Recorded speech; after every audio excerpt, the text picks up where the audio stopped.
Hello everyone, welcome to another installment of Erin's Book Club.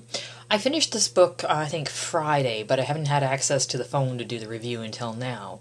Phone has been acting up, so I'm hoping I can get this review done before it has its issues. So the review that I would like to do is A Vision of Shadows, Warriors, The Shattered Sky by Erin Hunter. And after reading the graphic novel Warriors book, I really enjoyed this one. I guess I've been on a Warriors kick. And I already, want to order the next one.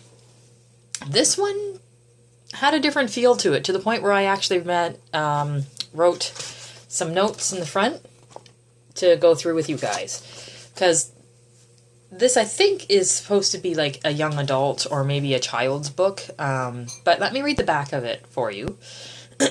Only shadows can clear the sky. Shadow Clan has fallen. A group of rogues rules the Pine Forest territory, and their cruel leader, Darktail, intends to conquest the rest of the clans one by one. Elderheart is more certain than ever that their only hope is to find Sky Clan and fulfill Star Clan's prophecy before it's too late. So, up to this point, we've been having pretty tame books. There's a typical villain. The villain is kind of defeated but still exists for the next series. The villain does pretty mean things but not outrageous things. It's been up to this point a book that I would have no problem reading to like a teenage child or an older, like a 12-year-old or 11-year-old. This book was different.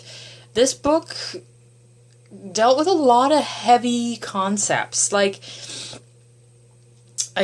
I worry about what age group this book is actually meant for, and if anybody can let me know in the comments, that would be really helpful, because I think that would make me feel a bit better about how this book was written.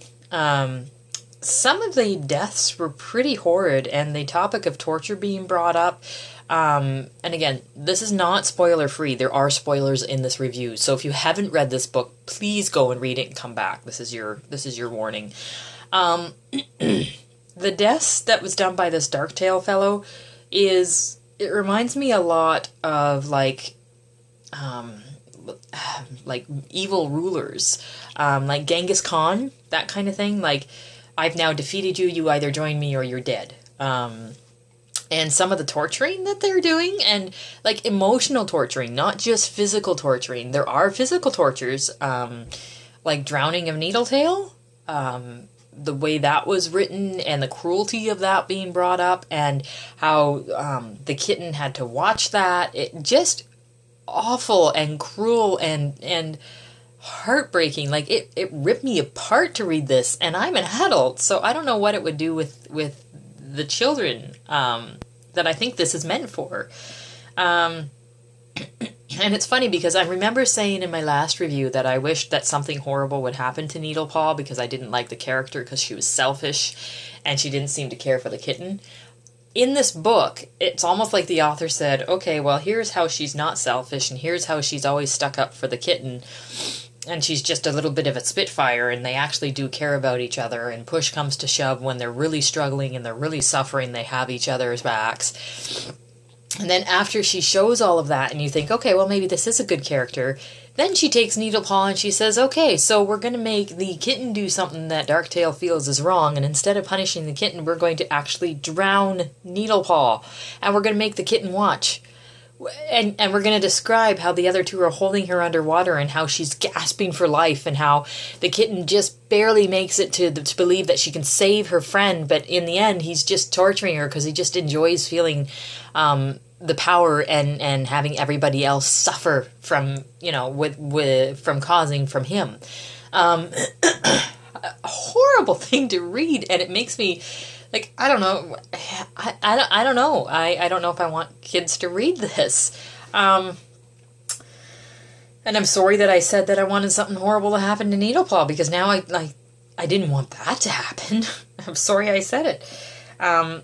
The twist in the end about Darktail being One Tail's son is an interesting concept, but do you really think that being rejected by your father would cause you to go through a genocide and try to kill all that is what your father was? I guess if you want your character to be truly insane, I guess that works. But interesting. It was just it was an interesting outlook.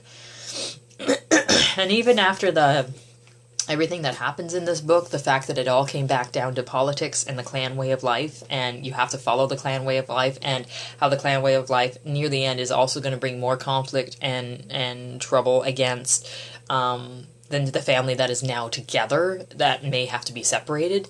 And it's really the politics and the clan way of life that destroyed everything by separating the kittens in the first place. But then they got a good point. If the kittens weren't separated, then maybe they wouldn't have been able to save the day, kind of thing. So, really good book. I'm intrigued. There's another adventure on here. So that'll be the next one that I read. Shattered Sky.